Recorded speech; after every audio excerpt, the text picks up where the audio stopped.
Hello friends, मैं angel Sharma आप सभी का स्वागत करती हूँ एंजल वर्ल्ड लाइफ में। दोस्तों, आज की कहानी बहुत ज़्यादा इंटरेस्टिंग है, इसे बिल्कुल भी मिस मत कीजिएगा। तो चलिए दोस्तों, इस कहानी की तरफ आगे बढ़ते हैं। लेकिन अगर आपने इस चैनल को अभी तक सब्सक्राइब नहीं किया है तो इस चैनल को फटाफट से सब्सक्राइब कर ले, ताकि आगे और ऐसे वीडियोज जब मैं लेके आऊँ तो आप उन्हें देख पाओ, उनसे प्रेरित हो पाए। और चलिए दोस्तों, इस कहानी की तरफ बढ़ते हैं। ये कहानी एक राजा की है। अब जो राजा था उसका एक पागलपन था, और वे पागलपन था कपड़ों के लिए। उसे कपड़े बहुत ज्यादा पसंद थे। वो जो राजा थे उन्हें जो कपड़ों का शौक था वो इतना ज्यादा था कि वे बाहर के विदेशों से, अपने ही देश के कई अलग अलग राज्यों से और अपने राज्य से अलग अलग दर्जी बुलवाया करते थे, अपने लिए कपड़े बनवाया करते थे और कपड़े वहां से मंगवाया भी करते थे। अब जो कपड़े होते थे, एक बार उस कपड़े को अगर वे पहन लेते तो उस कपड़े को दोबारा वे नहीं पहनते थे। तो इस तरीके से वे अपने राजकोष का अधिकतर धन इसी सब में खर्च कर देते थे और अपनी प्रजा पे इतना अच्छा ध्यान नहीं दे पाते थे। इसी वजह से उनकी प्रजा भी उन्हें इतना ज्यादा भी पसंद नहीं करती थी।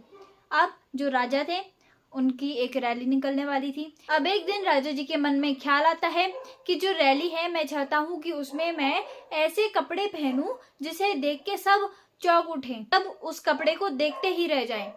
वे कपड़े इतने अति उत्तम होने चाहिए। अब वे अपनी ख्वाहिश रखते हैं सेनापति के सामने। वे बोलते हैं कि आप कहीं भी जाइए, किसी भी राज्य में जाइए, इसी राज्य में ढूंढिए, मुझे नहीं पता, लेकिन एक अच्छे दर्जी को ढूंढ के लाइए जो कि मुझे जितने भी कपड़े मैंने खरीदे हैं अभी तक और बनवाए हैं उनसे हटकर कुछ अलग कपड़ा बना के दे। अब ऐसे ही दो फ्रॉड लोग थे। अब उनका काम था दूसरों को बेवकूफ बनाना। तो इसलिए जब वे राजा की बात सुनते हैं, उन्हें सुनाई पड़ती है प्रजाजनों से, तो वो क्या करते हैं, वे सोचते हैं कि चलो अब राजा जी को बेवकूफ बनाते हैं और भारी अमाउंट ले जाएंगे। और फिर उसके बाद वे दर्जी बनकर वहां पहुंच जाते हैं।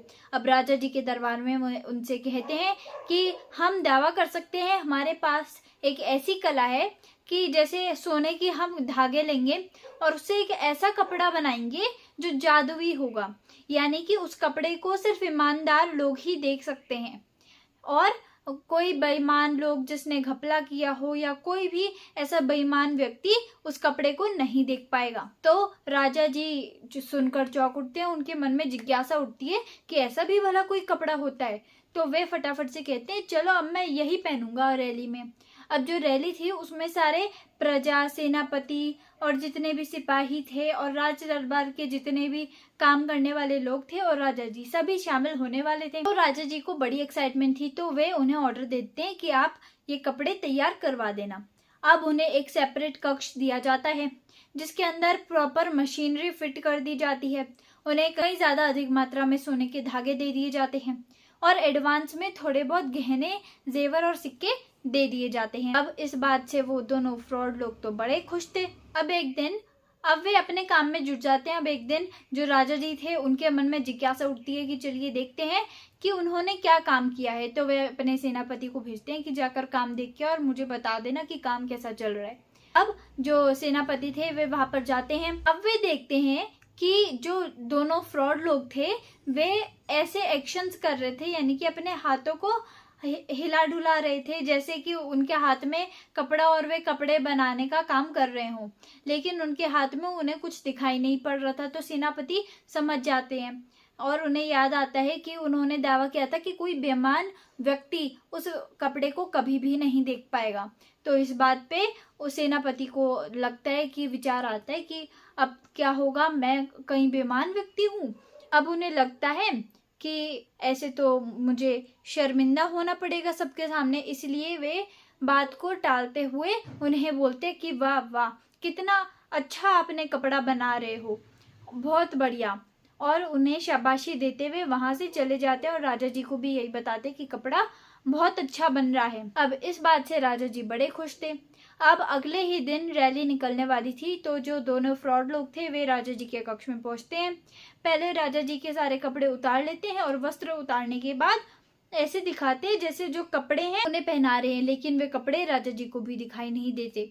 इस बात पे राजा जी बहुत ज्यादा परेशान हो जाते हैं। उन्हें लगता है कि मैं भी बेईमान व्यक्ति हूँ, कि मुझे ये कपड़ा दिखाई नहीं दे रहा है। अब इस बात पे उन्हें लगता है कि कहीं ऐसा ना हो कि मेरी बेइज्जती सबके सामने हो जाए, इसलिए वे ये बोलते हैं कि वाह वाह कितना बड़ा कपड़ा है, उन्हें शाबाशी देते हैं और उन्हें और ज्यादा जितनी उनकी फाइनल अमाउंट थी उससे कई गुना ज्यादा वे उन्हें धन दे देते हैं। और वे ऐसा दिखाते हैं जैसे वे राजा जी को कपड़े प्रॉपर तरीके से पहना रहे हो, लेकिन कपड़े तो दिखाई नहीं दे रहे थे। अब राजा जी ऐसे ही निकल जाते हैं। अब रैली जब चल रही होती है तो प्रजाजनों को भी ये बात पता होती है कि उन्होंने क्या दावा किया था कि बेईमान व्यक्ति इसे नहीं देख पाते और जो ईमानदार व्यक्ति हैं वही इस कपड़े को देख पाएंगे। तो इस बात पे जो प्रजाजन थे वो भी यही बोलते हैं और तारीफ करते रहते हैं उस कपड़े की कि ये बहुत ही अति उत्तम अच्छा कपड़ा है। अब इस बात से राजा जी बड़े प्रसन्न थे, लेकिन वहां पर एक छोटा बच्चा था जो कि अपनी माता के साथ वहां पर रैली में उपस्थित था। अब वे छोटा बच्चा बोलता है कि राजा जी ने कोई कपड़े नहीं पहने हैं। अब इस बात पे राजा जी भी शर्मिंदा हो जाते हैं।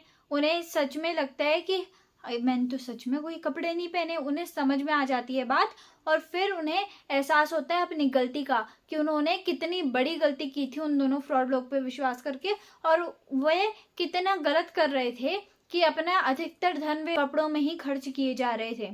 अब ये बात जब उन्हें समझ में आ जाती है वे प्रजाजनों से माफी मांगते हैं, उनके सामने शर्मिंदा होते हैं और उनसे कहते हैं कि अब से मैं प्रजा का भी ध्यान रखा करूंगा। उस दिन के बाद से कपड़ों का पागलपन उनके लिए खत्म हो जाता है।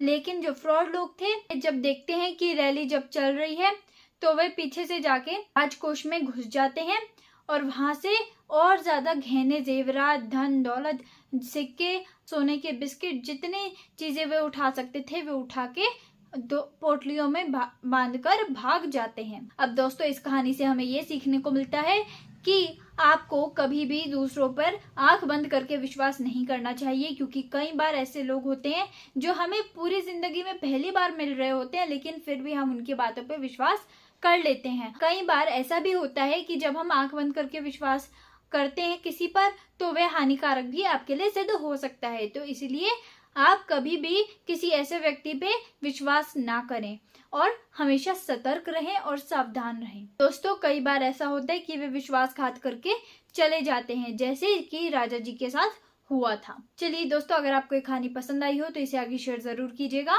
ताकि और लोग भी इस कहानी को देख पाए और प्रेरित हो पाए। Thank you.